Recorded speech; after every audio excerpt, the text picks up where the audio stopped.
Welcome to the podcast. This is episode 20. Open up something new with Jay Aquarious. What's going on, man? How's it going? It's going good. It's going good. How you doing? I'm good, man. I can't complain. Could complain, but you shouldn't, right? Hey. This is a different type of podcast. Obviously, we're on StreamYard right now. Shout out to them. They didn't sponsor me or nothing. I'm just using their platform. But shout out to them for having a platform to use. Yeah. Giving us artists, a platform to do our thing.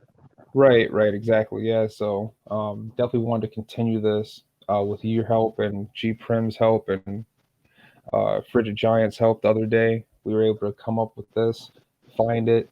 Now we got open ups until the world opens up. You know what I mean? So we're back at it. We're back at it. So how's quarantine life for you so far, man? It's been happening. Yeah, definitely. I've been enjoying the the indoorsness. I'm the line in between introvert and extrovert. Like I can enjoy being inside for a long period of time, but for not too long. Or at least not doing anything, you know what I'm saying, and then having to do something. I just saw this Facebook post today, and they basically said that people who have that cope through being proactive are having the biggest troubles right now.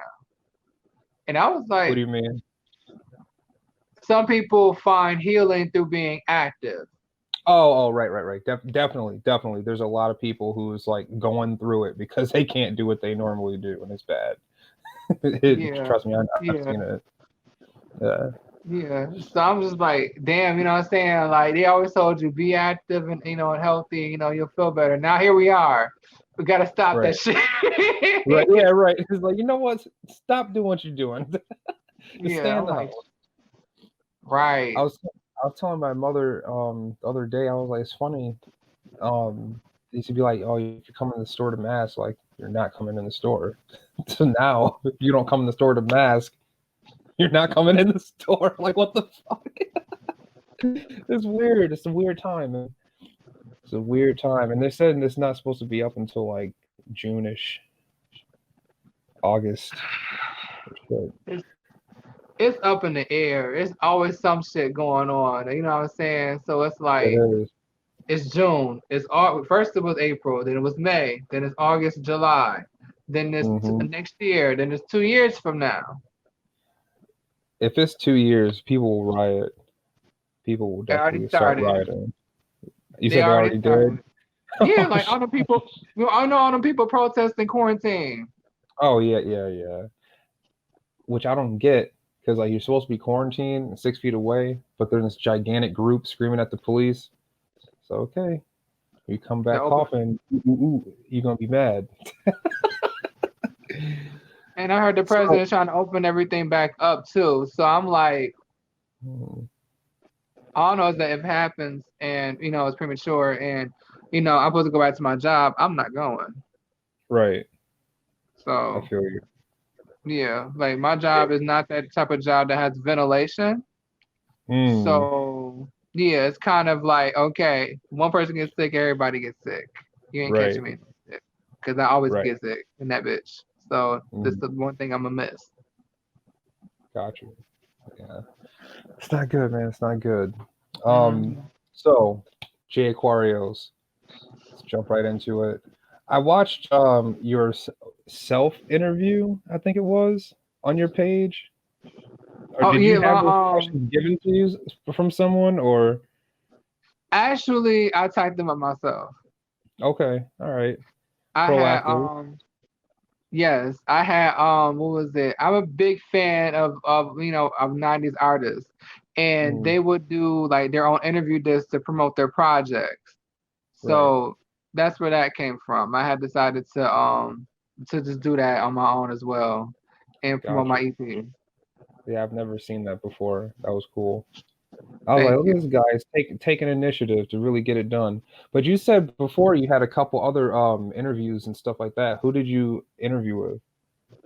I've actually done a bunch of different interviews. I've interviewed people and I've been interviewed. Okay. what was it? Sneak Vibe. I don't know if you know who she is. Mm. She is a hip hop journalist in the city, and she decided to interview me for the Shift Up podcast interview. Oh yeah. Um, Shift up with Amy, right? yeah, Amy and Anthony and Shonda was the person who interviewed me. So Word. she interviewed me for the Shift Up, but she also worked for Sneak. She also have a blog called Sneak Vibe Blog. So yeah, she interviewed me before. Um, the last interview I think I did was actually with my protege Lunchbox. He Yeah. has a podcast.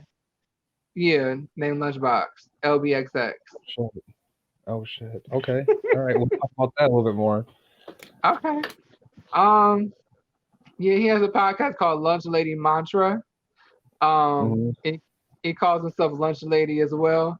So Okay. yes, it Are was these dope. Like, lunchbox? All right. Lunch Lady Mantra. I've done a lot. Like especially my one of my best friends, Pam. She is the host of a cable access show called the Greg Sterlace Show, and she's the substitute host. Okay. Is that So local? Mhm. Yeah, Oh, she what was it? She does it in her attic, and we just go up there and we just like get interviewed and stuff like that. And like I go on her show periodically and I talk about stuff that we work on. And because I'm in a group with her called On Casiophonics, and she's one of my best friends. hmm. So I go on there, we talk about a group where we talk about my music, and I go on, I perform on the show. Dope.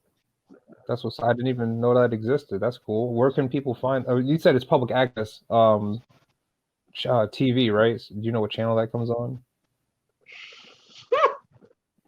Honestly, I don't remember. I don't Oh remember. my. Like I don't remember. And the funny Oh thing is, my. the funny thing is, she don't remember either. She don't remember either. What are y'all doing? Listen, but the Channel thing is that 17. What if it was Channel 17? That'd be funny. I don't know what channel it is. I could tell you. it pops up on. They put it on YouTube though. Every episode goes up on YouTube though. Oh, So they have a okay. YouTube That's channel. all right. Better. So what's the channel called? On the Greg Sterlace show. Greg Sterlace. Yes. And mind I'll you, get. they are unfiltered. They are very funny and chaotic. Uh, a lot of weird shit happens on the show. Really? Yeah, I gotta check it out Yeah. then. All right. Yeah. I'll get spelling from you later, and then put the link in the description for this podcast, so people can go and check the Greg Sterlace show out. Okay. Because you're on there, right? You're on there a couple times. Way more than that. I've been best friends with Pam, and I know Pam since like 2015.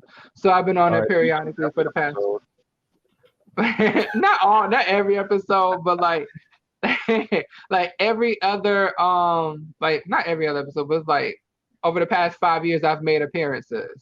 Whether I right. was whether I was the highlighted guest or I was a co-host on with her. Mm-hmm. Got you. Okay. So, Jay Aquarious, I Hmm. know that your name comes from, um, first of all, Aquarius, Hmm. but the Italian way of saying water is Aquario. Is it Yes, water? Okay, and then you put it together, Jay. What? Why is this loud? it happens. Your Oh my your god. name, Jay, from your real name, Hmm. and the Aquarius, but Aquarius because you spelled it wrong. I watched your interview, right? Good, good, good, Yeah, good, yeah. I good, do my work. good, So good. that's where you got your name from. I thought that was a cool little story of finding yourself in this music thing, finding your alias. What does the name mean to you though? Identity. And I could, be considered one thing, I could be considered another thing, but I can make my own thing out of everything. Hmm, gotcha. when I first met you, we were at um G Prim's and Genesis video shoot for We Ain't Playing No More. And they were like, yo, so and so is coming through, man, Jay Aquarious and somebody else, I think. I was like, okay, word. So we get more rappers. And I was like, Jay Aquarious, that sounds like a dope name. I wonder what he raps about.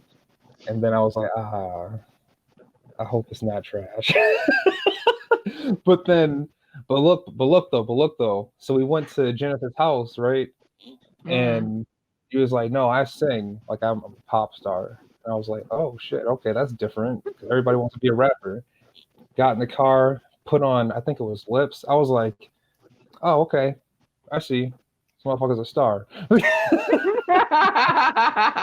It was crazy. I'm just like the quality and just like the overall feel of it definitely didn't feel like, like a local artist at all. So that's one of the reasons why I wanted to get you on this podcast so early, because that's the joint for sure. Off your first mixtape, or would you call that an album? The one, or not EP. the one EP, right? Mm-hmm. So coming off one, what did you learn in preparation for your new music and material? I've learned to I've learned that when it comes to making a project, I really have to sit down and expand my horizons and not just stick to one source. You know what I'm saying? Like if I want to do something, if it's not exactly what I want it to be, I need to keep exploring until I find exactly what I need to make sure I get what I want. So I just explored different studios, and I found the studio that I actually wanted to record at, and it had everything I needed with the sound and the quality. We did a test after trying to figure me out, because I actually recorded trying to figure me out majority of it at a different studio. The same studio I recorded one at, Cold Gnarly Generation Studio. Okay, cool. But I ended up moving to Outer Limits Studio to finish the song. With Ken? Or that's what's up. And I've been with Ken ever since. Right. Yeah, that seems like the appropriate way to go for you. Ken is known for working with the biggest of artists. So he's amazing. Like Sean is amazing too. He's amazing. Like when I worked with him, he on one, like he definitely gave me a lot of room to have as much control as I wanted for the project. And like gave me a lot of emphasis to think more for myself while I'm doing the project. Right. And you're talking about Sean Banks, right? Yeah, Sean Banks. Yeah, shout out Sean Banks. Young Banks, right. Yeah, he's a good dude. Yes. I think I recorded at his house once. One of my old friends. Yeah. We were up there. He take pictures. He take pictures of people once and put them on Instagram, and I wouldn't be surprised if I saw you. Oh no, we didn't take a picture up there. Oh, okay, never mind that. Yeah, that was back in the day. So, on your interview that you did on your YouTube channel, you were saying that the what's next portion, right? So you mentioned that you had 3 other projects in the works. 4 now. Four now. Wow. All right. So that was 2 years ago. Where are these projects at, my good sir? Well, Naked is the next project I'm working on, and the third project, I'm because Naked's on pause because of the shit that's happening right now. I started working on the third EP. The other 2 projects, one is it's actually I have all the beats. I basically have all the lyrics. I just have to go in and record.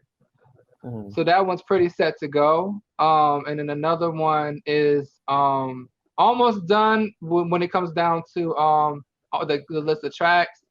I just have to get a couple more songs and that's solid. And these are all Mhm. EPs, by the way. They're all Right. EPs. There'll be some singles as well, but they're all EPs so far. Yeah. Got you. So you'll have one naked. What's the other one called that you have pretty much done? You have a title? Hmm. You don't got a I have title for it. titles. I have the Oh, you do? titles. You don't want Huh? to give it out? You don't want to give I out the don't know title yet? yet. I don't know yet. I might say it at the end of this interview. I might say it at the end. All right, all right. We'll keep that. We'll put a question mark next to that. Mysterious. So let's get on your new music, man. So Okay. you had, what was the first one you did? The first single that you released on Spotify? You're trying to figure. Yes. All right, Young Luther on the cover, real easy.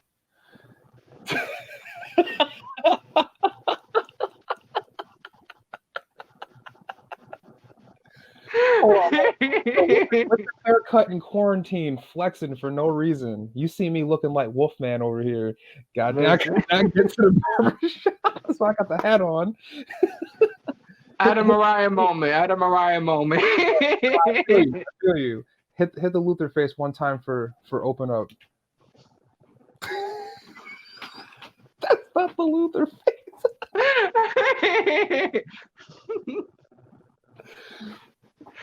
All right, be serious. Get the giggles out. I cannot.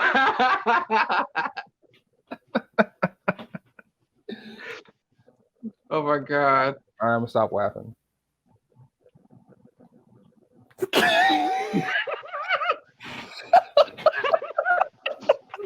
Yo, why are you so silly in fucking quarantine? This is ridiculous.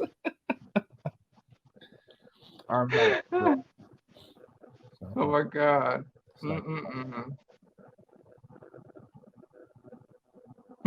Is that you're gonna have a whole 2 minutes of laughing. They're gonna be like, "What the fuck is wrong with these boys?"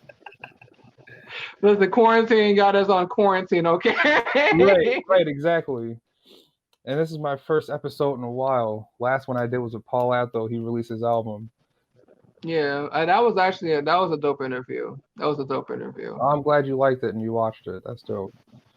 All right, scrap the Luther face. Tell me about Trying to Figure Me Out. 2018 is when it dropped. Okay. And before we go to this, are all these singles that are out now going to be on Naked? Not all. Not all of them? Yeah. Okay. I'll get into the one that's not later on. Okay. But Try and Figure Me Out. So you want to know like how the song came about, or do you want to know like what the song's about? Like which part do you want me to get into? I want to know everything about the song. Everything? All right. From scratch. All right. So with one, there's a song, huh? We got time. Of course. We all in the house. So with one, there's a song in the project that didn't make the final cut, which is called Venus. I remade Jay Sean's song Mars, featuring Rick Ross. I don't know if you heard of that song. Mars by Jay Sean and Rick Ross. No, I didn't even know Jay Sean and Rick Ross had a song together. That's pretty fire. The song is so good. I was at a friend's house and we were listening to it, and I was like, "This is good." And I had loved it so much I couldn't leave it alone. I ended up flipping the song. Like the song is about getting high and drunk with somebody that you want to be intimate with. And I made a response song talking to him instead of talking from his point of view. Okay. I made a version. I flipped it. And I'm talking from the other person's perspective that he's talking to. Got you. Okay. And I didn't do Rick Ross rap. I stripped his rap and I just sang another verse. And it was really, really good. But the original version wasn't that good that I made. But the version I was working on later on ended up becoming better. But in general, when I released the EP, it was supposed to have been the song number 3, and I was only releasing it, of course, to iTunes, not iTunes, to SoundCloud and YouTube. Right. But SoundCloud had an issue with the copyright of the song, and they wouldn't let me release the song. So I I had to scrap it. So I'm like, damn, I love this song so much, but I don't know. I'm in limbo about it now. So I met Anthony right after I released, like literally a couple months after I released one. Shout out to And huh? Shout out to Ace. Oh yeah, shout out to AC Outsider. Um, I had went to an event and we were both booked for the event. He was booked to show his art. I was booked to sing. This was like my first solo Pride event at the Mocha Center. Shout out to the Mocha Center. Definitely. And we became cool, but after that he invited me to he had an open invitation for a house party at his house. So this is back in 2017.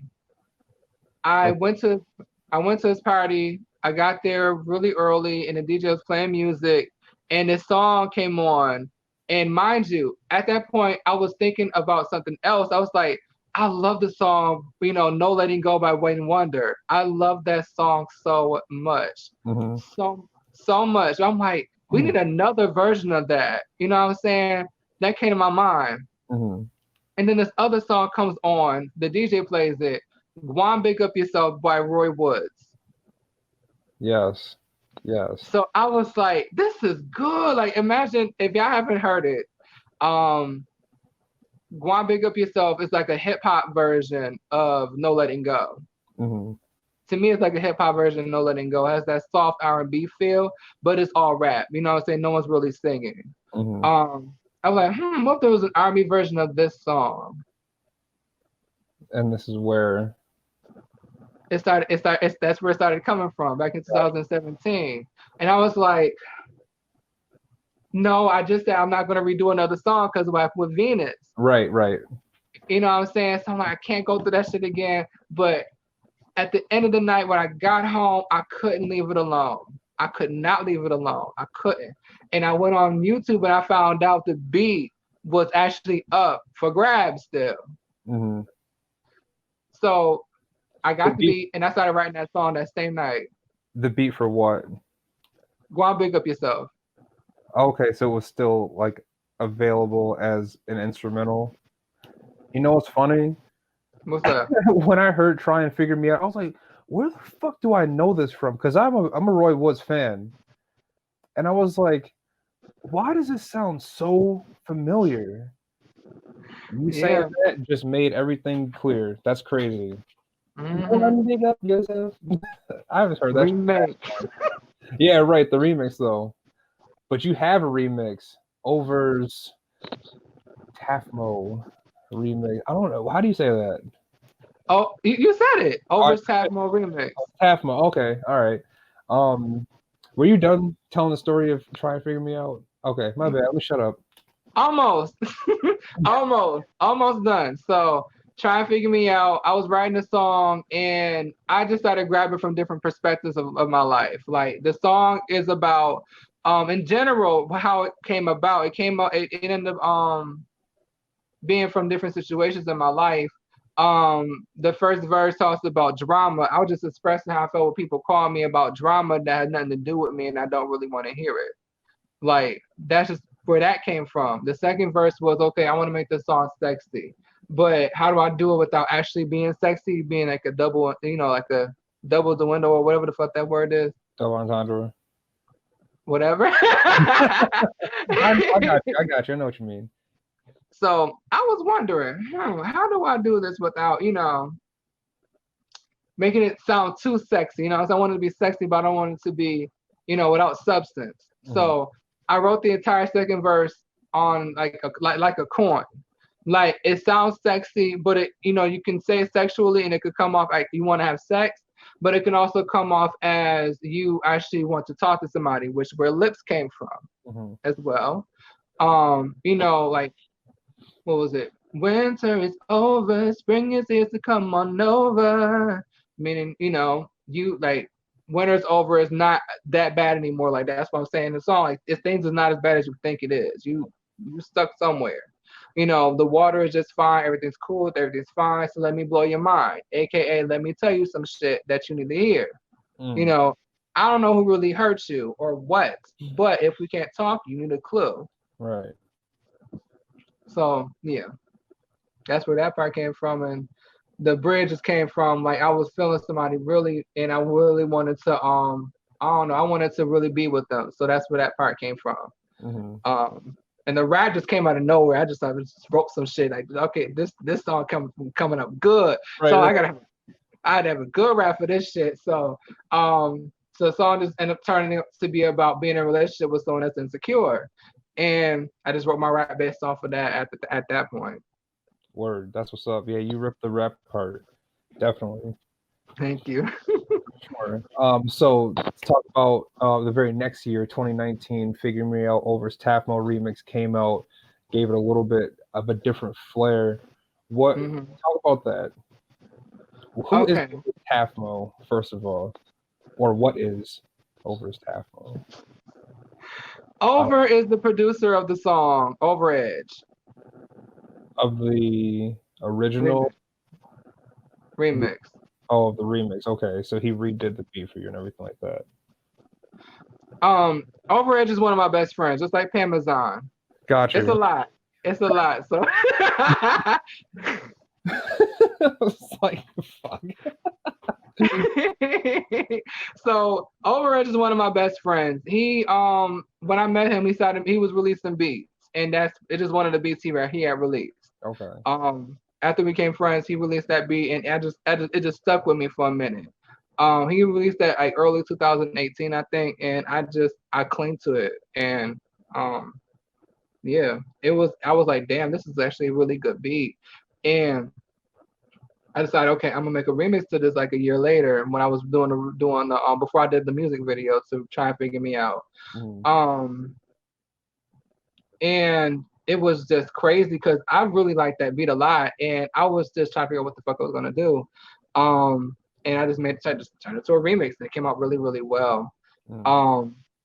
And Tafmo is trying to figure me out an acronym.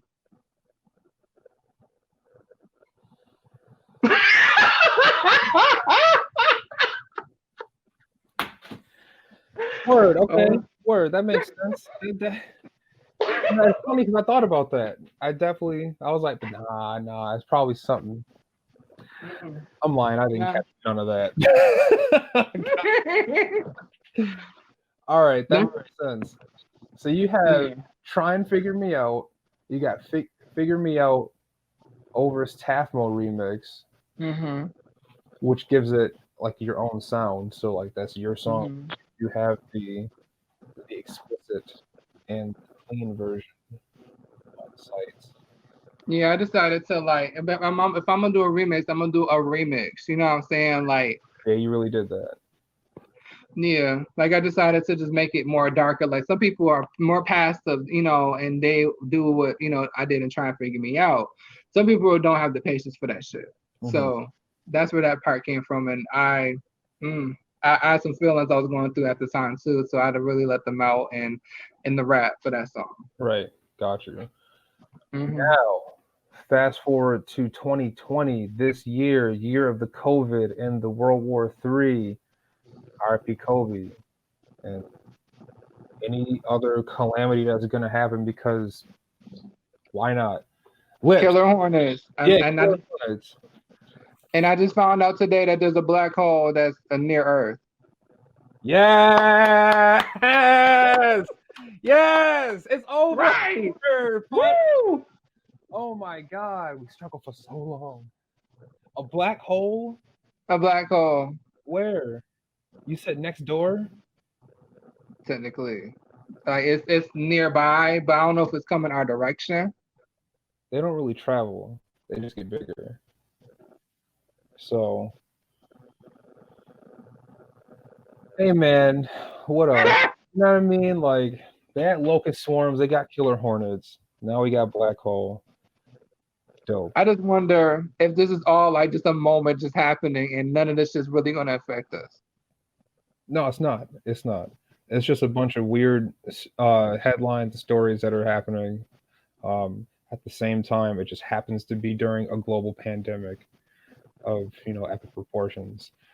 But It makes people just go like, fuck it, fuck all this shit, fuck it all, fuck it. No, yeah, literally, fuck all of it. Because when you said black hole, I was like, yes, it's over. It's about to be. Just try again. Clean slate.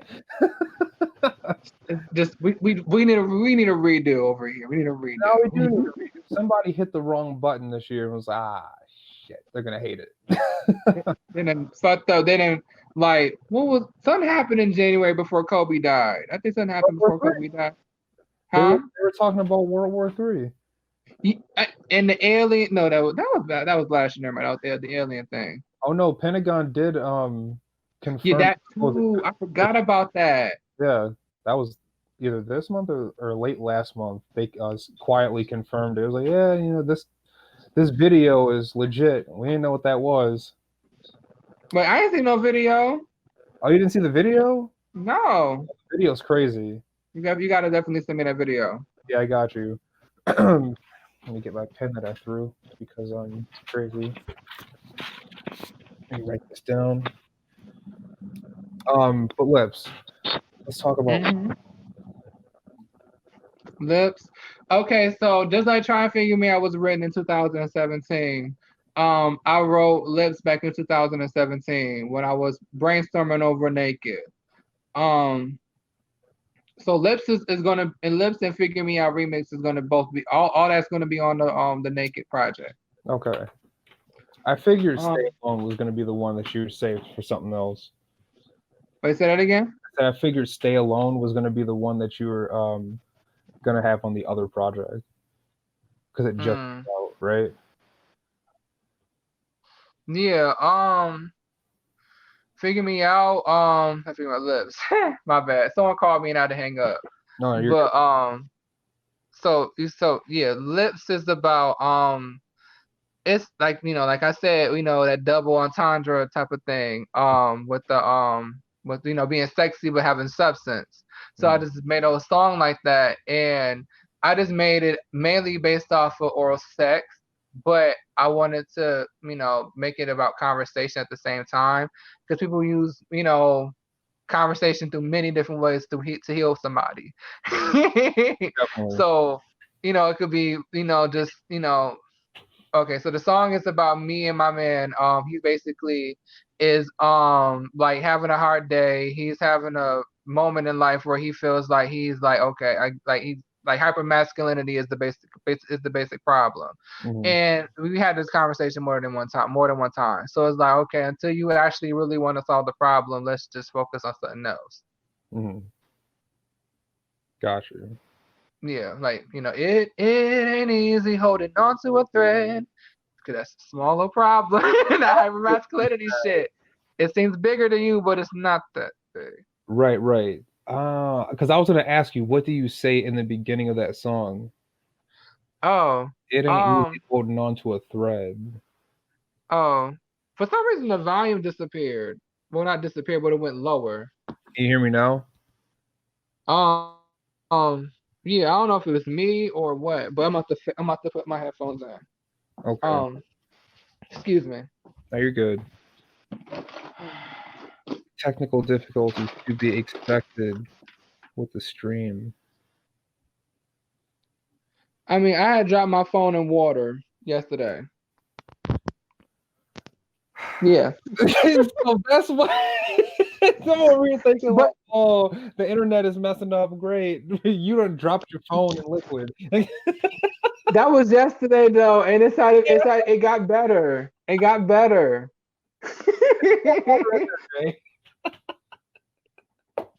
Oh my god. So with lips. I said it ain't easy holding on to a thread. Let my lips do the work. You remember what I said. Okay, so now let it confirmation from the hypermasculinity. What would you call? Why can't I think of the word? Like, it's kind of like the expectations you're trying to.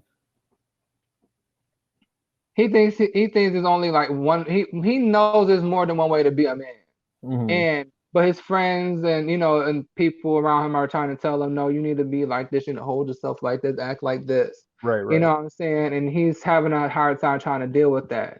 So Expectation is what I was thinking of. Right. what'd you say? The expectation. Yes. Got you. Okay, continue. Yes. So um yeah, so I was like, now let it digest while we thrust. Like, let me take your mind off of this. Cause, you know, I'm feeling some other way. And I know you don't want to think about this shit right now because we've been here before. So let's just let's just do our thing. Mm-hmm. Got you. But the song is, just about conversation in different ways, but mainly sexual. Got you. Okay. Did not know that. I thought it was You a nice innocent song. thought it was innocence? Um, Where? no, no, no. That's funny. Lips though definitely is a standout track as far as like something that shows your songwriting ability and then also your vocal performance as well. So good on you for making that. The artwork is really dope too. I don't know who you had do that, but I did that. oh, you did that? Dope. Yeah, that looks really nice. Who did the beat Thank for you. Overedge. Same person did the remix to try and figure me out. He did the beat for Lips. it? Got you. You know Talent. what's funny? That was the first beat I ever heard by him. Okay. When we first became friends back in 2016. And he said he makes beats. That was the very first beat I heard, and that was the very first beat I fell in love with. Got you. Wow. Yeah, he's talented for sure. Yes, he is. I don't know why I just tried to move my desktop with my laptop. That's weird. Um, your protege. Let's get back to Hmm. Lunchbox. that. Okay.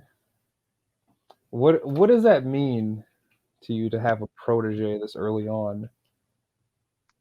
A protege, to me is just someone that's just starting and they need someone that's been through the ropes that they're going through right now and that can give them a certain level of guidance. Hmm. So he's starting out. He needed someone to help, guide him through this so far, because he's a rapper. He can rap his face off. But I've known him years before he even became a rapper, and he was a he just did this. He did his podcast. He was doing some other stuff too, but he did not focus on music. He was doing modeling, so he was very big on modeling. Like Hmm. he's really big on modeling, but he didn't know where to start when it came to doing music. So he asked out, hey, can somebody point me in a direction to go in because I really want to invest in my career in music. And a friend of ours, a mutual friend named Ricky, he linked me to him and we took it from there. So but yeah, that's what it means to me to be a mentor at this time in my career. Just Got you know. got you. Mhm. So it's pretty much helping him on the journey of finding his sound and music and navigating through the local scene, right? Well, mainly because when it comes to recording music, he didn't know anything. Oh, Anything. okay. He's never been in a studio, as far as I know, he's never been in a studio. He's never recorded a song before. Hmm. So I've of course been there. So I'm like, okay, I can teach you that. You know what I'm saying? What I know so far about it. Got you. Does he have music out now? He actually just released his first song in back in January called Rockstar. Okay. And What do you? No, go ahead. it's not lunchbox, like lunch LUNCHBOX. It's LBXX acronym. It's on acronym. I definitely just wrote out Lunchbox. LB. Well, what is LBX? You know what? Save it. Save it. Because like someday I'll get him on the podcast and I'll ask him myself what lunch. Okay. Okay. It's okay. It's cool. You learning. You learning. You learning. This is Yeah, fine. It's yeah, yeah, fine. definitely. All these acronyms. I bet it's gonna be something. I don't even want to speculate. I'm just gonna. I'll talk to him. I will ask him Okay. myself. LBXX Okay. could become highly recommended. Yeah. He doesn't unfortunately he doesn't live in Buffalo at the moment. He lives in California, but he Okay, that makes it totally different. Well, we got yeah, a start now, so not that. he used to live in Buffalo. He grew up in Buffalo, but he moved back to California. Got you. Oh, go ahead. I'm sorry. No, you're good. So, uh, that was Lips, and now we get to Stay Alone. Hmm. You just keep producing smokers. I don't know what it is. What Thank is you. going Thank you. on? Yeah, seriously. I have something to say, but I'm not going to say it right now.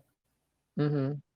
Remind me later to tell you what I was going to tell you earlier about music and your style. But Stay Alone. Okay. Let's talk about Stay Alone. You look very happy on the cover of this single. Very relaxed and glitter. That looks like, is that glitter? It's confetti. Confetti. All right, same thing. It's bigger glitter. But tell me about Stay Alone. All right, so Stay Alone is a song that promotes self-preservation. It's about basically no good niggas. Like when I first started writing the song, it's funny because I did that photo shoot back in November Hmm. and with the glitter. So I did that back in November, and the same night I got those pictures back is when Fiverr, aka Little Paul, my producer, Hmm. sent me this beat. I've been working with Little Paul for years, and he found I sent him some reference tracks finally, and this was the first song he actually came up with after me sending him reference tracks. Got you. And I gravitated so hard towards it, and I just started thinking about my dating life when I was trying to come up with a song to match to it. I'm like, do I have anything written for this? And I just started coming up with melodies and shit already.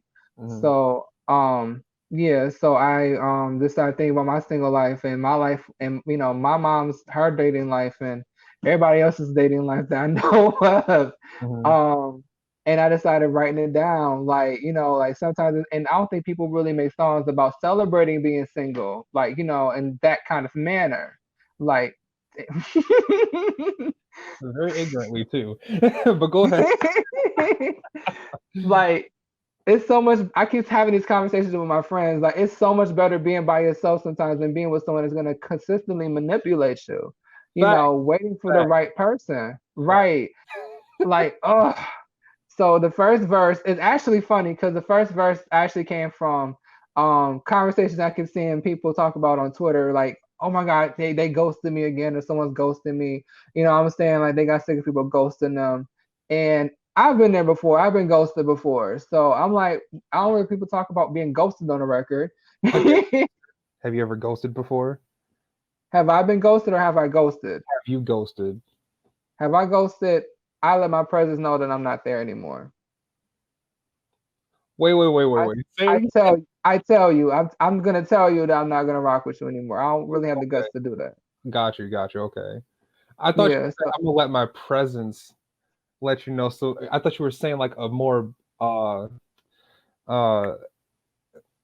damn, a more smart way, intelligent way of saying ghosted. I thought that was. Don't listen to me, I, man. Just continue. no, it did sound like that though. It did sound like that, and I'm sorry for that. I was like, It does oh, sound this like that. guy is smart. He knows how to not get himself in a trap.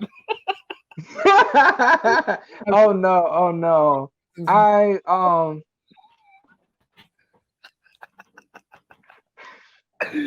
Oh shit. mm-mm. But that's where that part came from, like being ghosted, because I've been ghosted a lot. So my whole thing is I don't like to ghost people. You know what I'm saying? So if anybody gives me the opportunity to like ghost them, I try not to do that. Hmm. Same time I know when it is. I know when it is. I'm learning and when it is not their business to know what I'm doing right now and what I'm up to. If there's no, you know what I'm saying? Like some people feel like they have access to you and they Especially can do what they want to do. too, right? Huh? especially in just talking, like not even like no title or nothing. It's like, hey, chill out. It's like, no, Yeah. you don't got secret access yet. And that kind of touches bases on the second verse. Funny thing. Right. Thinking about it. Roll right. Cause huh? I said just roll right into it. Right. And the thing is that some people when they go to they come they in and out, in and out, in and out with you. They think they can talk to you any kind of way because they think you need them and you don't really need them. You know what I'm saying? Like you can have better right now and you can just stop investing in that person right now. So yeah. So with Stay Alone, I basically it was actually supposed to be a duet. Funny thing. With who? But another I'm gonna just shut up because I keep interrupting you. No, no. It was the song was originally supposed to be a duet with Ruth Rose. I don't know if you know who she is. Mm-mm. She's a fantastic singer. She's a great singer. From here? Amazing, huh? She's from here? Yes. Word. Okay. But she ended up not doing the song anymore. So I just kept it to myself. When I wrote the second verse, I actually decided to like write it from like because I always hear women talk about men wanting just manipulating them and wanting to like touch them and be all upon them when they don't have no business being, in their space like that. Like a lot of men be in a lot of women's spaces. Sometimes I think they have access because they're just a woman. Mm-hmm. So that's where that part came from, and that part was supposed to be for her to sing. So a lot of women will know that, listen to that track. They, yeah, of course they're not alone, but same time, this shit is fucking real. Mm-hmm. Like, but I kept it in there anyways because it's not like it doesn't happen to men either. Right. That's happened to me sometimes where men just touch me, drunk or whatever, thinking that they can just touch me because they, because I'm here. Mm-hmm. No. Right. So So high respect to be had. Right. And that bridge came from like, okay, people if they listen to this record, they're gonna think, okay, I'm just gonna want to be alone forever. Fuck everybody. No one getting it. So I'm like, let me write something down and break it down to everybody that I do want to be with someone. But it has to be with someone that actually matches my fly and not just somebody that just wants to, be in a relationship. Mm-hmm. Got you. Sounds good, man. All right, so let's take a listen to Stay Alone real quick. People. Stay Alone, single by Jay Aquarious on Spotify, iTunes, wherever you get your music at right now. Oh.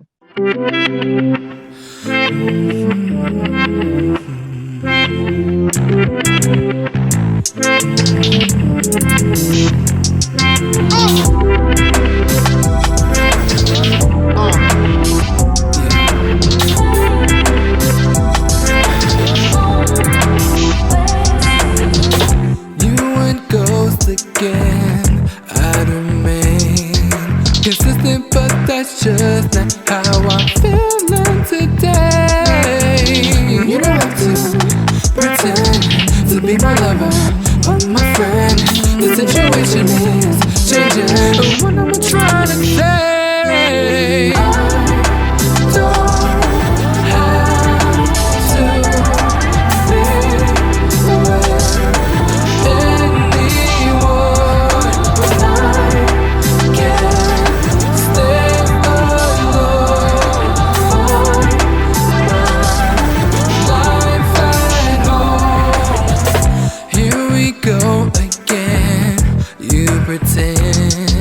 To be the person to say the things you say to me and touching me like I know you're shitting me all up on me.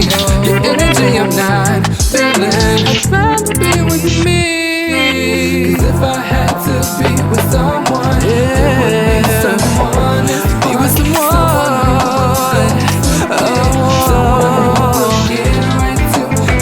Get right on to it. Get right on to it. No, stay with me, no more.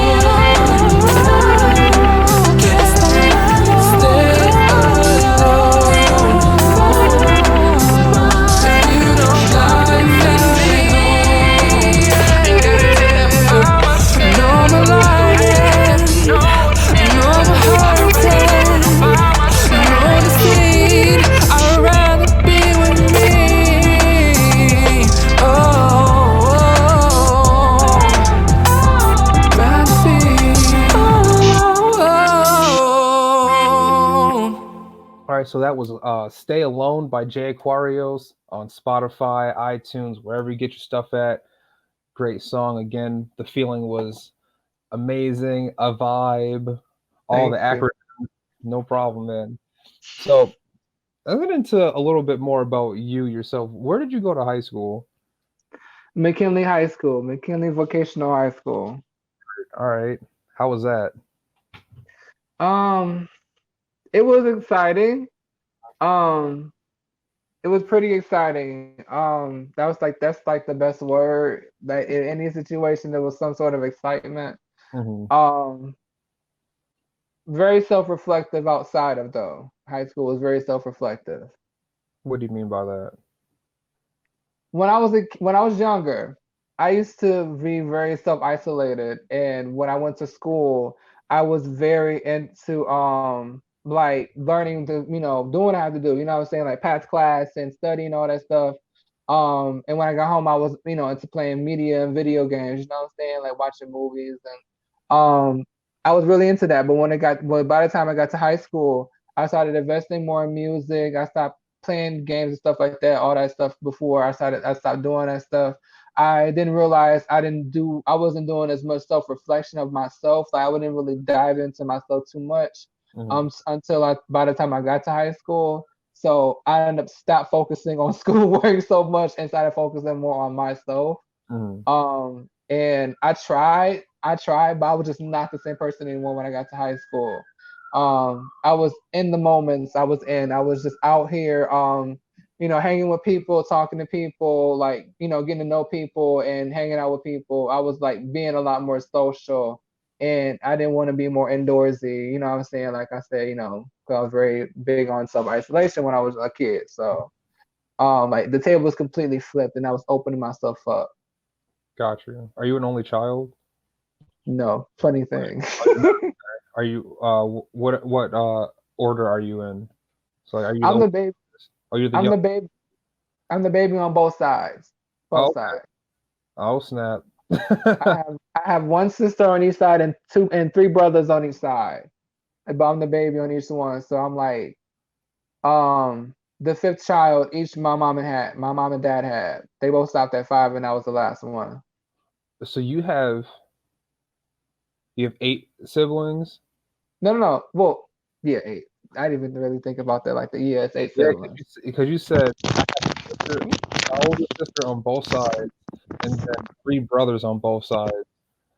Yeah, I have Oh, 3 brothers on both sides and 2 sisters. damn, a lot of kids. I got a lot of Yeah. kids too. There's 6 of us. So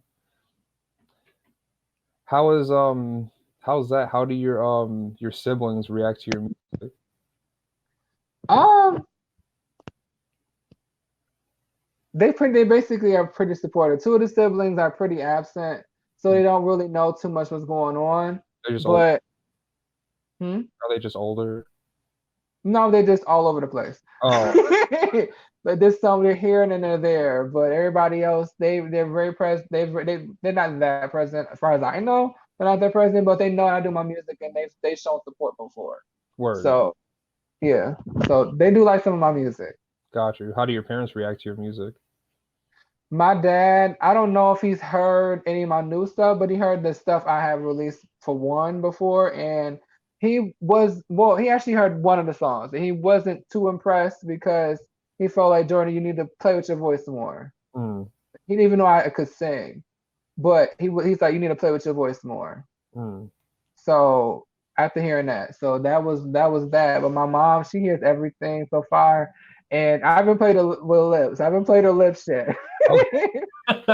Okay. That I haven't played for her yet. Around the But corner, it's on Spotify. but she's not that type of person to go on social media and stuff like that. She doesn't have any of that. Like she doesn't like she don't like any type of connection to the internet whatsoever. She wants away with that. She don't want like yeah. She's very, very private. Very private. Mm, So and old school, very old school and private. mhm. So but she saw my music video. She loves it. She loves the music that I'm making. I didn't play lips, but I did play the next song that's coming out for her. She absolutely loves that song. Um, So it's crazy. Like I was like, damn, you know what I'm saying? Like I feel good that she actually loves my music, being the one that raised me. Right. Yeah, that's powerful to have that support. How about your idols? Give me some of your idols. Who do you look up to in music? I'll give you the top 5 because the last 5 is murky. Yeah, top 5. So number 5 is Chili from TLC. Okay. Number 4 is T-Boz from TLC.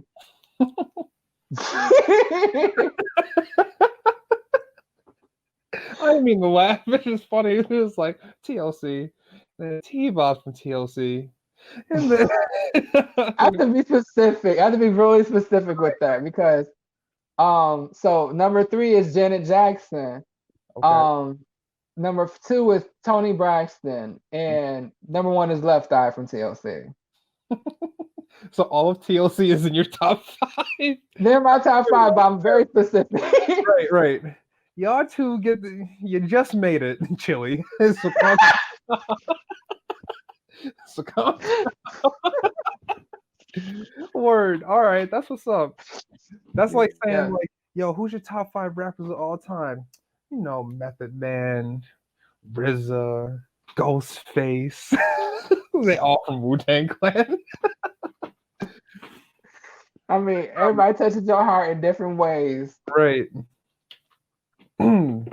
But yeah, like I could not escape the influence TLC has on me in general. Like Lisa has the absolute most influence, but T-Boz and Chili definitely have an influence on me. When I sing, people tell me I sound a lot like T-Boz. And like even when they listen to my harmonies, like they say your harmonies is very T-Boz and Chili, very TLC. I gotta do my homework on that. I didn't make that connection. Yeah, it's crazy. Huh? Is it obvious? If you're a TLC fan and then you listen to my music, very obvious. Okay, got you. Okay. Yeah. Did your dad say what he meant by you should play with your voice more? The first song he ever heard was Destiny. Okay. And it's a very wordy song. Like I'm not really playing with my voice on that song. Well, the original version I played because there's different versions of Destiny. I recorded that song about a good 3 times. And he heard one of the earliest version of the song, and I was not really singing like I am now. Right. Like I was nowhere near where I am now. That was about 8 years ago. Got you. Okay. Oh, so you kind of started like 2011, 2012? 2011. Word. Okay. Why does it seem like a lot of people started then? That was like the year 2011, 2012. I don't know. Something must have been in the air. 93. Shit. Right. Well, I'm 94, so I started in 2012. I have a nephew that was born in 94 and he's a rapper. Oh yeah, what's his name? Well, as far as I know, he doesn't. Notice off the top, Unc. Listen, I don't know what his rap name is now. I don't know if he changed it, but it's always been Tyre Taylor. Tyre Taylor? Yeah. Okay. Is he from Buffalo? Yes. Word. That's my oldest sister, firstborn. Okay. Dope. Like, yeah, I got other family members that do music too, but I'm like, how I say this? I have an uncle that sings shows, I think sometimes at the casino in Niagara Falls. What's his name? Vincent. Vincent? I don't know if I think he changed his last name. He was Hoosier, but I think someone told me he changed his last name. I don't remember. But Vincent is the first name. Okay. And he performs at the casino, you said? I think the casino. I think it's the casino because I know he does shows last year I actually saw him perform downtown by the M&T Bank. Okay. Like he was, in that little patio where they have stages downtown. Where they have Food Truck Tuesday or Thursday, whatever. Sure. You know the M&T Bank by the Greyhound station. You lost me on locations. I know Do him you by know what you know what the Greyhound station is, right? the Grant House station. Greyhound. Gray House. Oh yeah, Greyhound. Yeah. The main place mall, the M&T Bank. Yeah, okay, I know what you're talking about now. Yeah, that platform. He was performing there last summer. Oh, that's cool. Were they having like a just a show there? Yeah, like they be having people perform there. Like I can't even remember how periodically, but throughout the summers they be having people like perform, different people performing on that platform. I just caught him while I was on lunch with one of my best friends. Like we were just leaving work and we was on lunch grabbing some food, and I was like, that voice kind of sounds familiar. And I looked up, right, and it was like, oh my god, look at him, I'm like, Vincent, Uncle Vincent, huh? That's what's up. Now here's a question that I know you answered on your self interview. Mm-hmm. I want you to tell my audience, why did you start making music? What was the first inspiration behind you picking the pen up? Well, time has changed, so I've definitely have done some digging after that. I don't even know. I don't even remember my answer to that question in one. So this might be the same, might be different. But when I first did music, I was a kid. I was like about 5 years old. I was a part of this program called Project Gift at the St. John's Baptist Church. Mm-hmm. And I had I was into drawing at that point in my life. I wasn't into music at all in what form. Maybe in movies, I liked the songs, but I didn't know what music really was. I just liked to draw. So that's what I was doing. I was drawing. And what was it? I started drawing and I wanted to learn sketching and stuff like that. But the person who did art at that program ended up no longer being there. So they ended up shifting me around into different programs because like if you're gonna be in this program, you can't just be sitting here whenever you get off of school. You know what I'm saying? Like as I'm at the school, they would drop me off right there. And because there was no art teacher and I wasn't doing anything, like you gotta do something. You can't just stay here. Right. So I had got into different instruments first. I started playing the African drums. I was playing the violin. I was playing the clarinet. I was playing the piano. They were training me on all those things. You know, you lose it. You know, if you don't use it, you lose it. So yeah, I had to say that. Some things I remember, but I don't remember everything. So yeah, they were playing me on different things, and then they finally ended up putting me in chorus. And I started singing, but I'm like, I don't want to do this shit. I want to go home. So, like, at first I was putting no effort into it, and then they got a teacher, and they was like, listen, y'all need to straighten the hell up right now. You know what I'm saying? Like, y'all may not like the fact that y'all ain't in the programs y'all want to be in right now, but y'all need to straighten the hell on up. This, you know, this church, this is God's house and everything. So, get it together. So, but the good boy in me ended up listening, and I started singing. And it moved me further away from my friends and closer up to the front.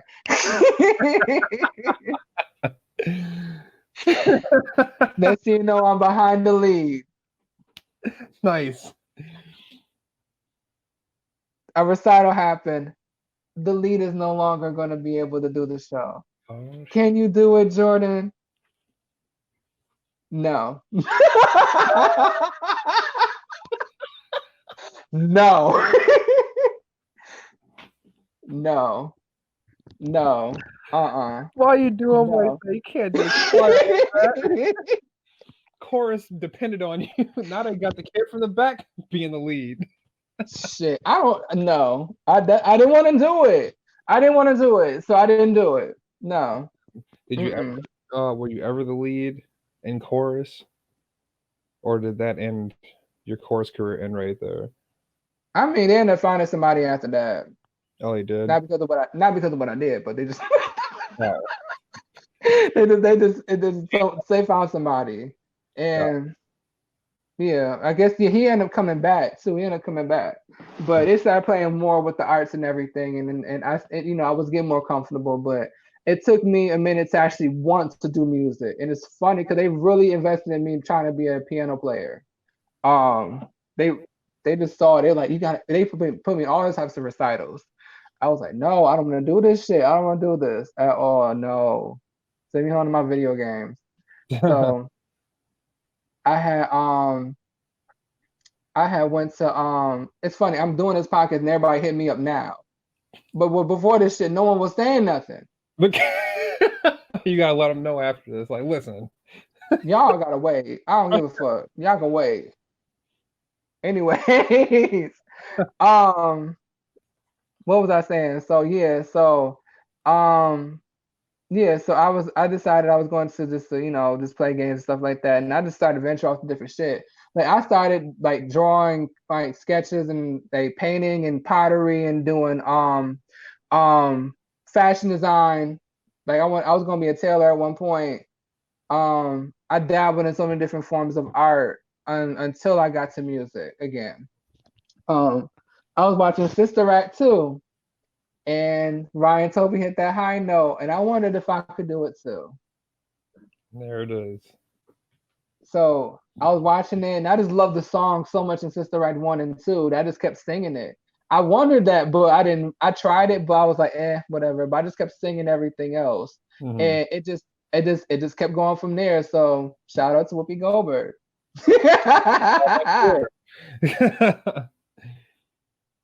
Okay, all right.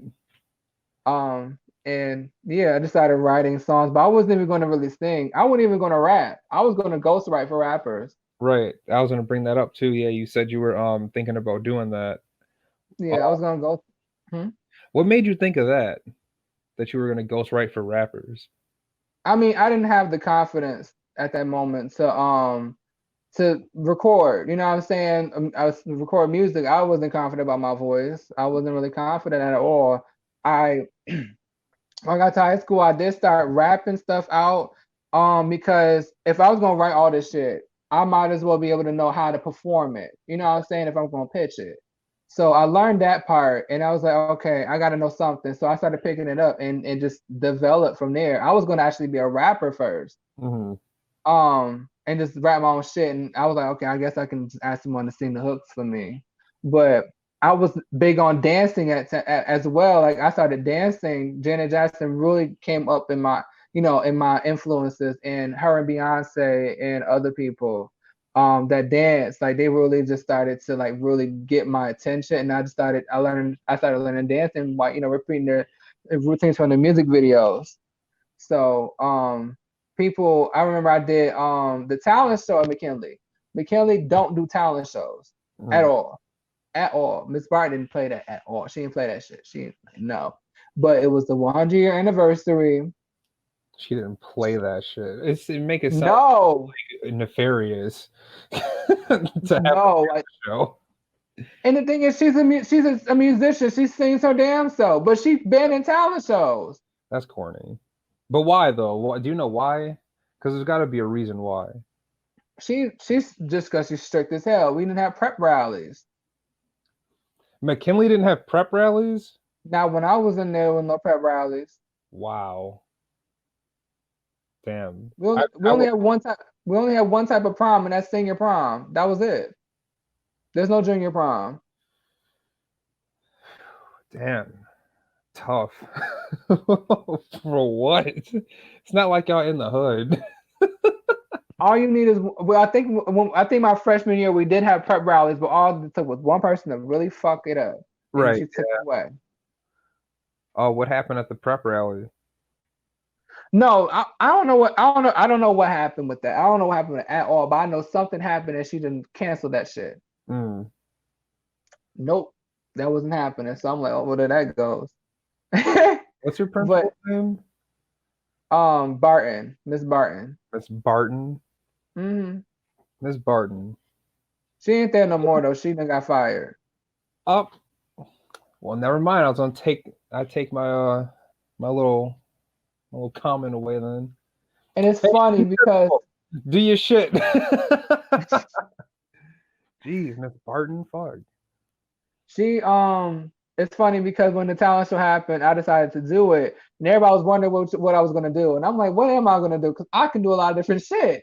So I'm like, So I decided to rap, and I was gonna dance, but at first I was just gonna sing. I sang "Baggage" by Mary J. Blige at my audition. It was very rough. It was very, very rough. I was not where I am right now. I was not there. People were just like, no. You can't Just even no. talent show. Just no, like this a pat in the shoulder because you went up there. You know what I'm saying? Bless his heart. But I had My God. but she decided to cancel that. She's like, nope, we're not doing auditions anymore. We're just everybody that audition, you're just gonna do the show. Okay. So I went to rehearsal and I changed it completely up. I sang Aaliyah's "What If," and I put what was it? I put I made it a medley, a different medley. Like I took the song, broke it apart, and I put a dance break in there, and I did Janet Jackson's "All for You" dance break. Okay. And I had what was I put that in there, and they loved the dance and went back to the singing. They were like, no, No. no. Even Miss Barton was in there. She was like, no, your dancing was amazing. And then she pulled me to the side after I did my rehearsal. She said, Jordan, you are a fantastic dancer. You can't sing, but you are a fantastic dancer. Miss Barton for the win. Look at him now, though. Hey.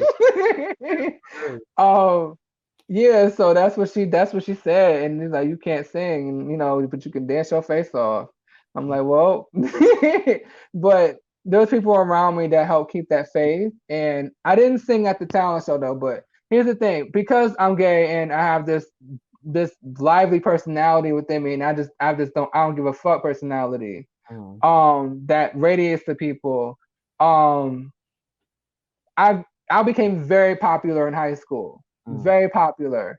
So popular that apparently a lot of people came to the talent show to see me.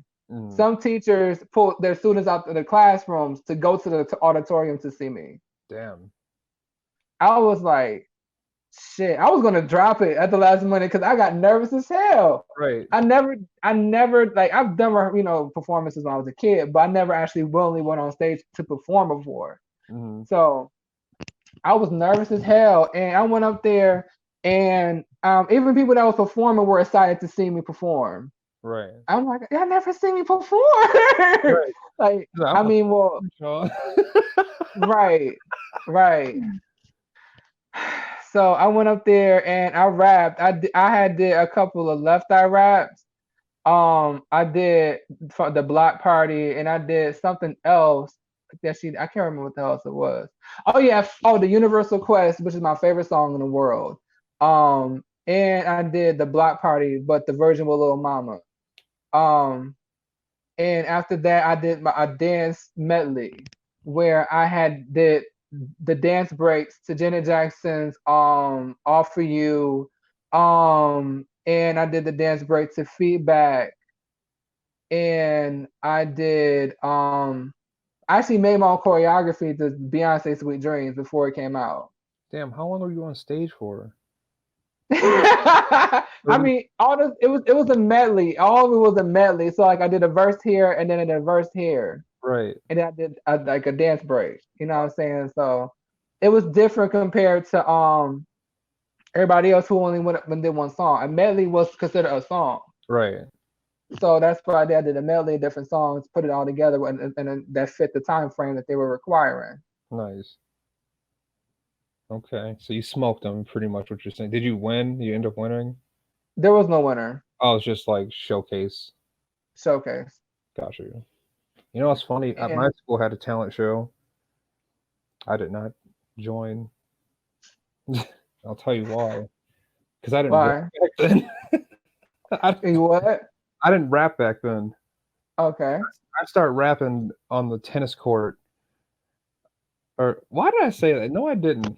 I start rapping in outside with like my friends, but the tennis court is where I realized I was like, you know what, fuck this.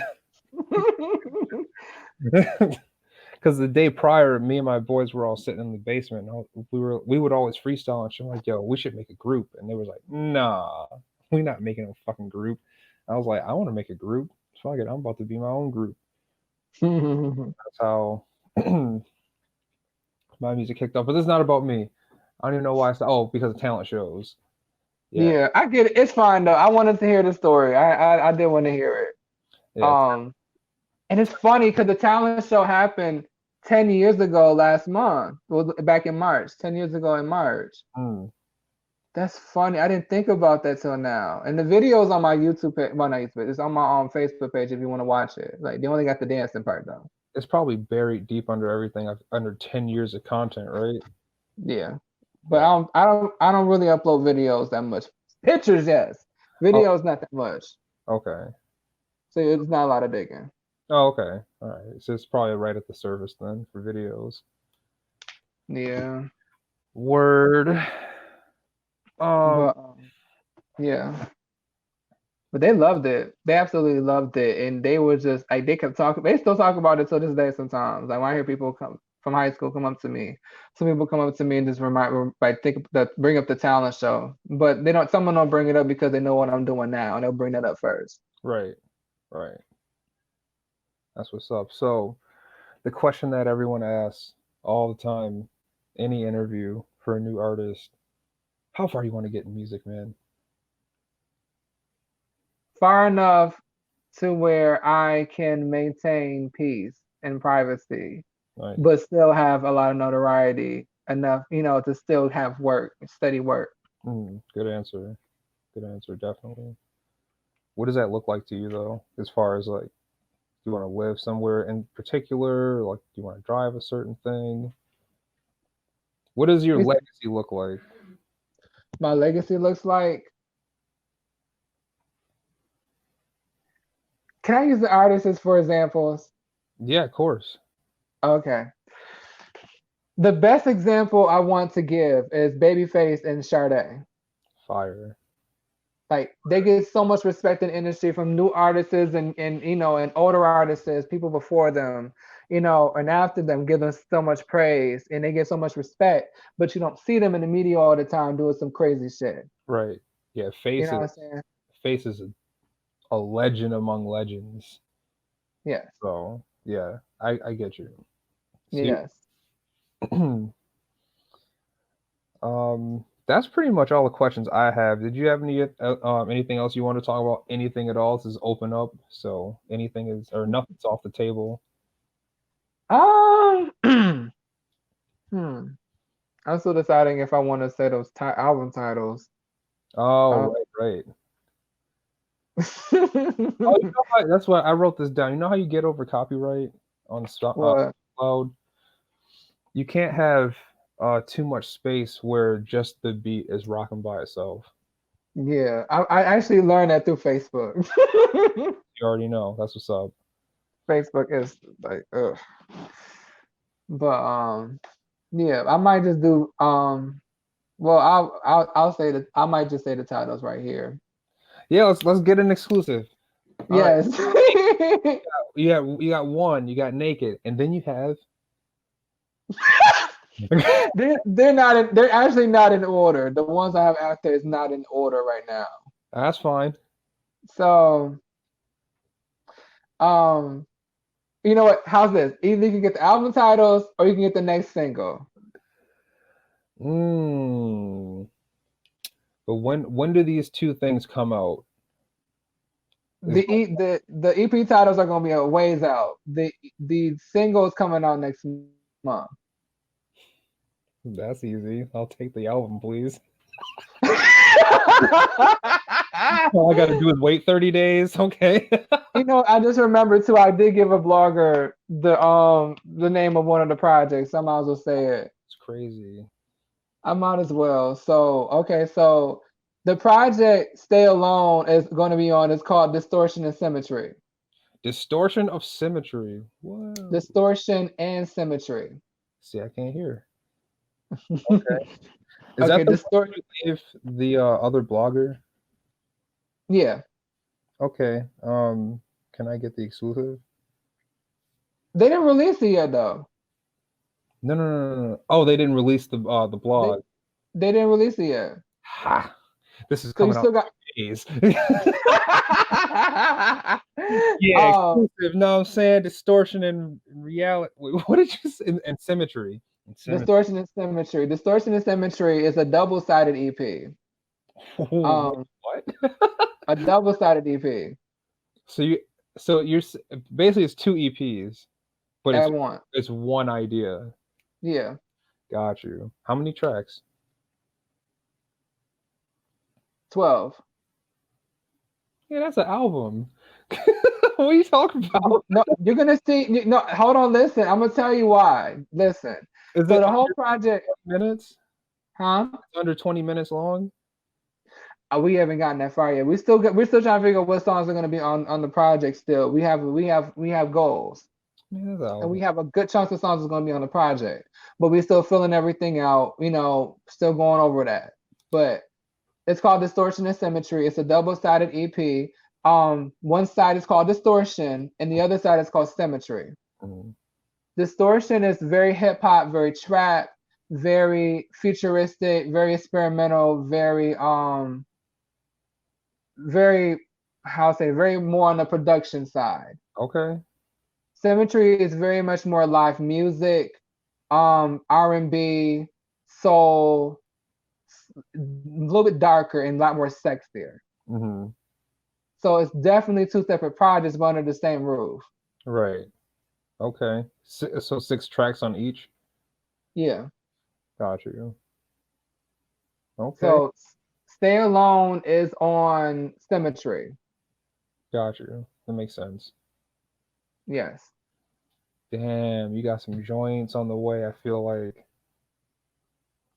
So I definitely got joints on the way. And then you have another project that you're going to be releasing too sometime down the line, right? Yes, there's I'm redoing one. Oh, you're redoing one. Okay. Half the songs already recorded, so I just gotta go back in and get a couple of more songs and it's done. Right. So it's one revised, and the other one after that is gonna be what was it? Dream Reality. Dream Reality. Yes. Look at that, another exclusive for the Open Up podcast. Dream Reality.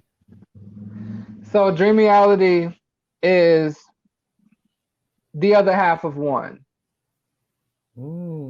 Okay. So I see what you're doing with these projects. You're really making them.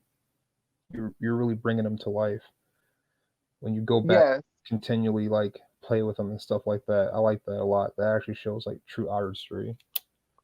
Yes, I had the thing is that the very first project I was working on really hard on was called Decisions the Mixtape. Mm-hmm. And excuse me. The project was to have like actually all the songs from one are from that project, and the rest of the songs from Dream Reality are from that project too. These are beats I've been sitting on for almost 10 years that I've been really passionate about releasing and getting them out there, because it really caters to the sound that I'm putting together. It really caters to the messages I'm trying to get out there. They have so many different types of vibes on their own. It's like I really need to get these songs out here.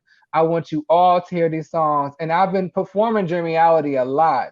So if you when I did my mini online tour, I had performed Dream Reality a couple of times, but that was a song that was my signature solo song with my group that I'm in. Mm-hmm. So I don't know if you want to talk about the group. I want to say yeah. Let's talk about it. What was the group called again? Casio something, right? Hooked on Casiophonics. Okay. And where We're that still active. The name come from?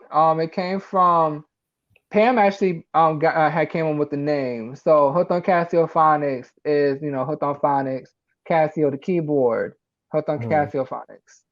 That's how they Gotcha. came about. Okay. Okay. And then what kind of group are you guys?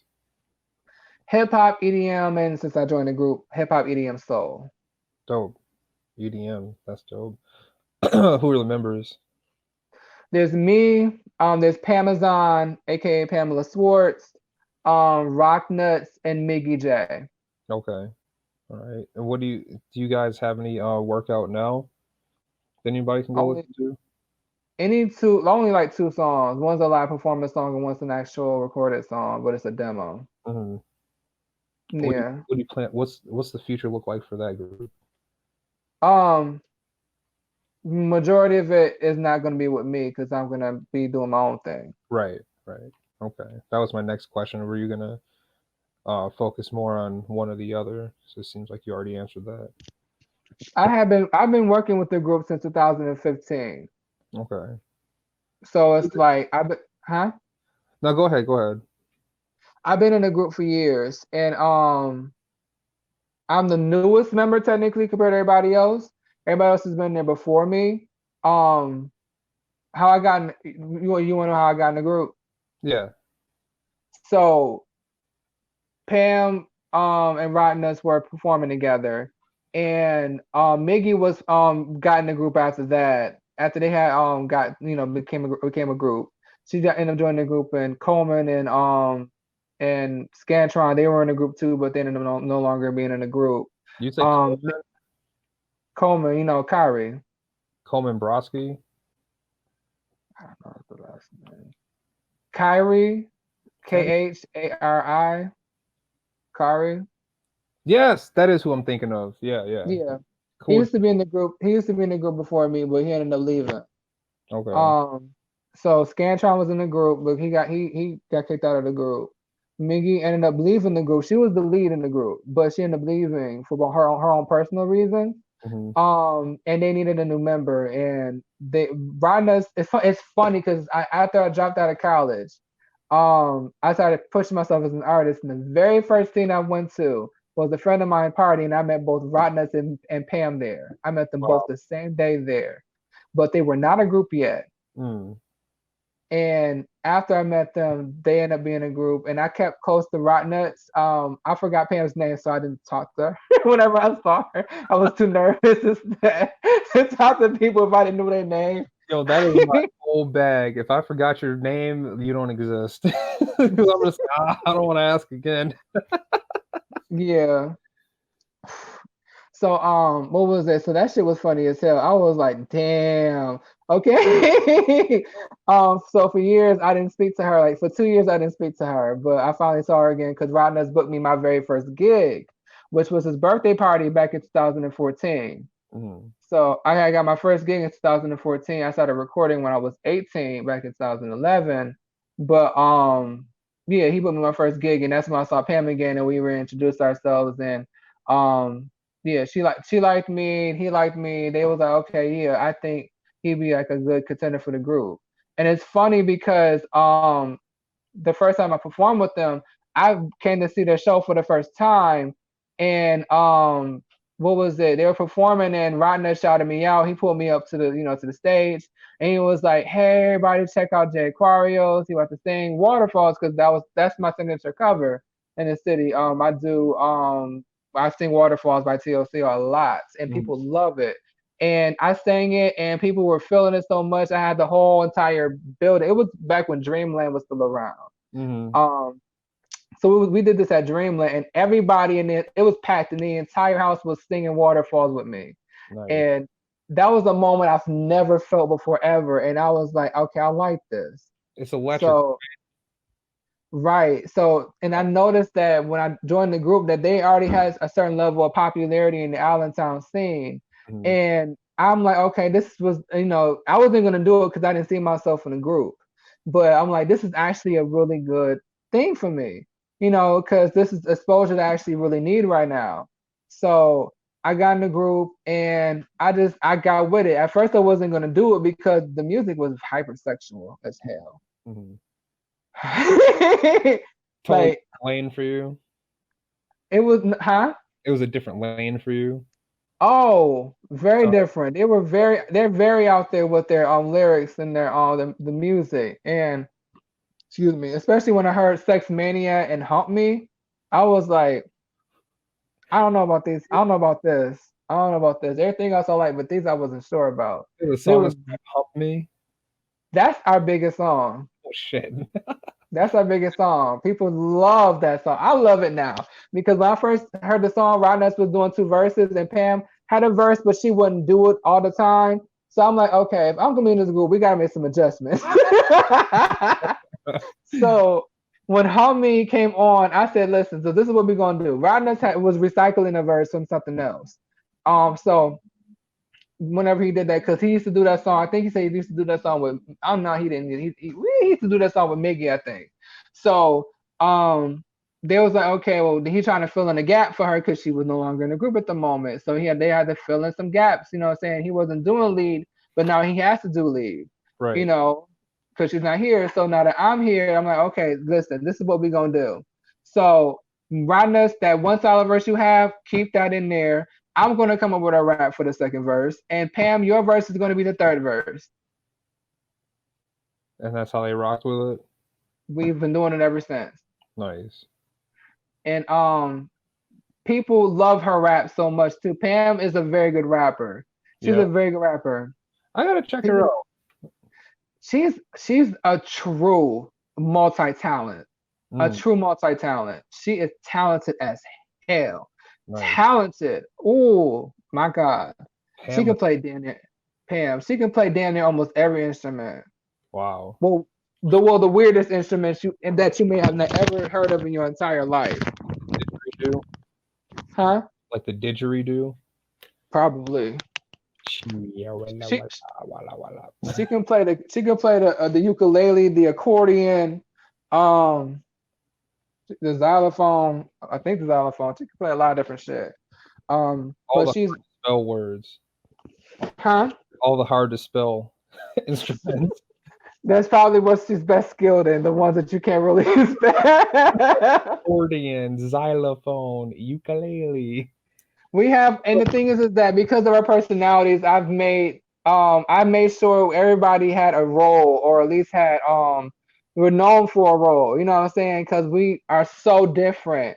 Mm-hmm. And I love TLC. So TLC really enforced the the thing that every group should have an identity. You know what I'm saying? Not only the group itself, but the members. So Rock Nuts, he is very live, very funky. When he raps, he sounds like Snoop Dogg. Mm. So he's very smooth when he raps. And when he sings, he just has this laid back vibe about him. But he's very hypersexual and very energetic and very crowd participant. So he definitely fit the lead role to me a lot. He definitely fit that. But Pam, she's the exotic one. She makes all the beats for the group. All the beats, she makes them. Nice. And she plays them at the shows. And it's not like she just presses a button. She has all these fucking instruments. Look like she's a fucking mad scientist and got some shit going. Fire. And so she plays the beat right there? Yeah. Fire. That's dope. Every time, every single fucking show for the past 7 years, she has been doing this shit. Yeah, that's dope. That's super dope. So, and she sings background all the time, but this Homie was the only song that she actually has a lead on. And I'm like, use it, because this is actually good too. Like, I love when group members have, members that all showcase their voice, and she can sing. So I'm like, come on now. So I definitely got in that group, and we've been singing. You've been singing. Right. The thing is that what helped me grow as a vocalist was not only vocal lessons before her and having a vocal stylist, because by the time I got to her, I didn't have that anymore. And she's a skilled, trained singer. Like, she can do opera shit. Like, she can do that shit. She's fucking talented, and singing next to her really helped with my vocal growth. Like, I remember this one time we were trying to match pitch. I was trying to match pitches to her. I didn't even breathe. My diaphragm, I was not connected with my diaphragm like I am now. I wasn't there I wasn't doing vocal warm-ups like I should have at that moment, and I fucked up my voice for 6 months. Damn. I went to the ears, nose, and throat doctor. They were like, listen, your voice is just irritated. That's it. Highly irritated. It's red as fuck. So, I'd be so sad if I couldn't use my voice for 6 months to its best ability. No, I had. Oh yeah, the best of my ability, because I still had to do shows. Right. I started to do shows. That shit took a while to go away. I was so mad. Like I kept drinking all the tea and the honey and doing all the vocal warm-ups. That shit was not working. None of that shit wasn't working. And I had to sing every time, every day, every we had shows about 2-3 times a week. Damn. We were doing very good. Very good, very, very good. And I soaked in as much exposure as much as possible. I was like, this is my shit. But things started changing. And at one point I left the group. Why? Because things, here's the thing. So Miggy came back. And but everything was up in the air about who was gonna lead now, because even though Ron Ness is still in the group, he didn't want to lead anymore. So Pam, of course, can't lead because she playing all the beats. Right. Miggy still has her own personal things that she has going on that she I think she told everybody all this already, because she has MS. Pam has Lyme disease and she has MS, but Miggy's MS is so intense that she can't always do shows sometimes. So we try to work with her as much as possible. If she can't do the show, it's totally understandable. You know what I'm saying? So she came back, but she of course can't really do leads she can't really lead at the moment as much as we want her to because her MS. So that came down to me. I said, okay, if we're gonna do this, we have to do music. Okay, we gotta do music that's close to what I like to do. No. Because Pam makes all the beats, and yeah, she's even at that point, she was, one of my best friends. She felt like we need to stay true to the nature of Hooked on Casiophonics and not be, too Jay Aquarious. So to her, doing anything slow is out of the question. That's not the group's flavor. So that was a no-go for her. Rehearsing was a problem. We were doing a lot of improvisation because we started rehearsing for over half a year. And so every time we did a show, we just up there. We're just out here. And a lot of the times it worked out. It worked out a lot of the times. A lot of people didn't recognize, what was off sometimes. Not everybody recognized that. So it worked a lot, but it's like you can only push that for too long to me. Right. So there's the rehearsing and recording music. I kept trying to get an album done with the group. And everybody's on the same page. See, that's the thing. That's what's tough about groups is you got to make sure everybody is always on the same page. And with humans, like you're just not going to always be on the same page. Yeah, I definitely get that. But what made you come back to the group? They decided they were going to do those things. It was like, listen. Nice. All right. So you got a Hooked on Casiophonics album coming soon then? Maybe. Which means yes. No, that was 2 years ago when I came back. Oh. But so have you guys been doing stuff since? Oh yeah. Okay. It's just here and there because it's just been here and there. Like the scene has changed. You know what I'm saying? And because we were performing a lot of the same music a lot, it came off like we weren't being fresh. Right. In my eyes, it came off like we weren't being fresh. For sure. So that's why things started slowing down with us because we weren't really changing it up like how I wanted to. But Yeah, they did the Buffalo and Frederick Festival, and they were like, no. Every time they saw me, can you perform with us tonight? Can you perform with us tonight? You know what I'm saying? So I'm like, all right, shit, cool. You know, first couple of times I told them no, but the last time I broke, and I was like, okay, we gotta, you know, if you really want me to go, we gotta go down these guidelines. And they said they were, and you know, only some of them met the requirements. Got you. So that's why there's no new music out now. Okay. Yeah. So y'all hold out hope that one day, right? So we're still working, you know what I'm saying? Like we plan, we still talk about it. We try to go in the studio. Like I've actually recorded majority of my own material already. Like majority of my leads have already been recorded. So it's like everybody else that whenever you are ready to do your thing, head on in. Go and record. got you. Okay. All right. Head on in. You know what I'm saying? Everybody has their own reasons, and all of us are artists, you know what I'm saying? And I don't know if all of them had the same vision as me when they first got in the group. You know what I'm saying? But it's like now I'm in the group, you know what I'm saying? And when this is being brought to, how do we all feel about this? Mm-hmm. Not everybody's on the same page. Right. So someone just do music to have fun. Some people are really serious about their craft. Mm-hmm. Gotcha. Yeah. Yeah, that's what's going on with the group. But we still do shows. Like we did the last show we did was my birthday party Okay. When was that? in January. This year? Yeah. I don't know why I said this year, like January didn't happen already. Word. Okay, that's what's up. How'd that go? Yeah. Oh, it went very well. We performed and we did a lot of music. I let you know I organized the shows. I mix it up birthday parties. So you know it wasn't really too much weight on us.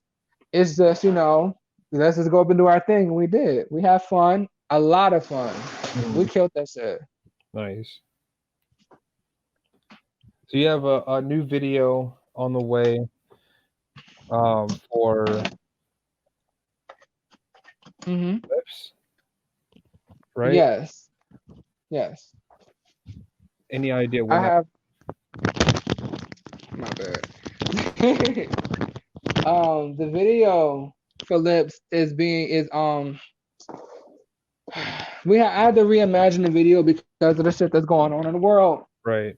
So that's so I'm working on working on that part right now, seeing what we can and what we can't do before we start filming. Okay. So that's happening, and we should start shooting next month. And of course, depends on what's happening in the world as well. So we got to really take that into consideration. Right. But I'm working a lot on that. The lyrics video and the audio visual will be out soon though. To Lips. Try to figure me out. It's out. The music video is out. So we're I'm trying to get it to 1K at least, because even if I do finish the video, I want that video at 1K. You know what I'm saying? Right. So all that hard work to get that music video done really seems like it's worth it. What kind of promotion do you do for your videos then? Huh? What kind of promotion do you put on your stuff? Well, I've been learning trying to find different outlets, but the main one I've been using is the ads on social medias. Okay. But I got dipped because Facebook got mad at me because I didn't pay I didn't make a certain payment, and they just held over my head for months. And I'm like, I'm trying to pay this shit now. I got it. What is your problem? Facebook is weird when it comes to that stuff. Yeah. So yeah, that shit happened, and but I finally got it over with. So now I can finally get the video, the promotion that I wanted, because they finally decided to let the fucking grip off of me. Right. Nice. Yeah. Oh, and your this is the last thing, and I don't think I can think anything else. This so in your self interview, you were saying something about you were doing you talked about Infringement Festival, but then you were saying like you were doing a show for queer people of color. Mm-hmm. Tell me a little bit about that, because I That never was even heard of that. that was the show I did with Anthony. When I The met show, Anthony. you said the say again the what? That was the show I did with Anthony. That's what I met Anthony at. Mocha Oh, Center. oh, okay, got you. Yeah. Um, but it went very well. Well, it went well, excuse me, because the sound wasn't 100%, but it went well. You know, people were there, they were participating, and it was nice. Nice. All right. Do you plan on doing any like shows yourself, as far as like you put the show together and like? I was gonna do one this month, in the Cabin Fever Festival again, but I haven't visited that yet. I'm half and half at the moment about doing that. Mhm. Cause I don't know. Like I did that mini tour and that took a lot of fucking energy out of me. That Yeah, took a lot of energy out of me. yeah, So that's up in the air, but I do want to do it. dope. All right, man. Is there anything else at all you want to talk about? Speak on. Um. Okay.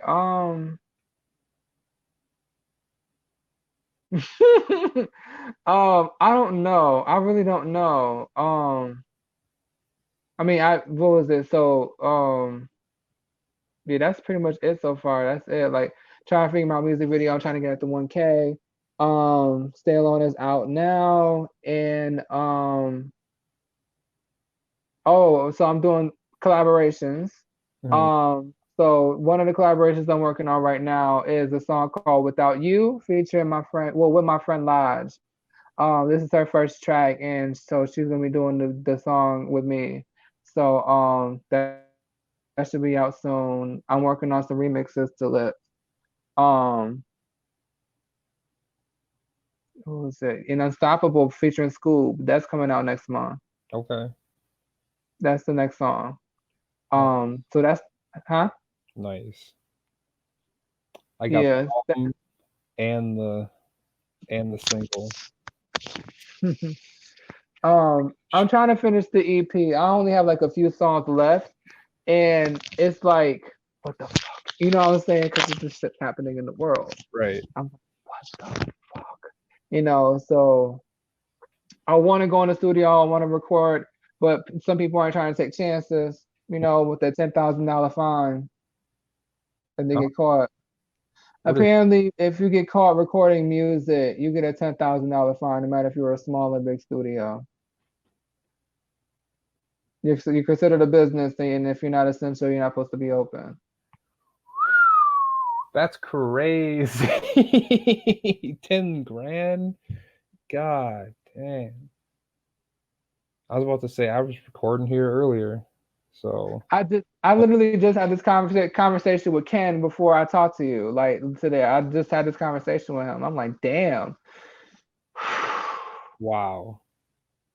That's what he just told me. So That's that's why he closed down. He ain't opening yet. right. Well, part of why, because he closed down before everybody else. Hmm. Got you. Well, all right, man. If there is nothing else, this has been a pleasure. We are It's hour definitely 50 minutes. It's a lot of time. A lot. there's a lot to talk about. There's a lot to uncover. You know what I'm saying? So Definitely was. Great interview. Thank you for coming on, man. I really appreciate it. This has been episode 20 of Something New. Open Up with Jay Aquarious on definitely. StreamYard. Definitely. So, and just so y'all know, the projects may or may not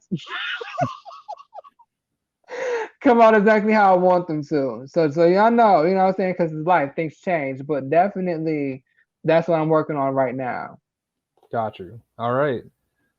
This has been Something New. Open Up. Thanks for tuning in. We'll see you later. Definitely.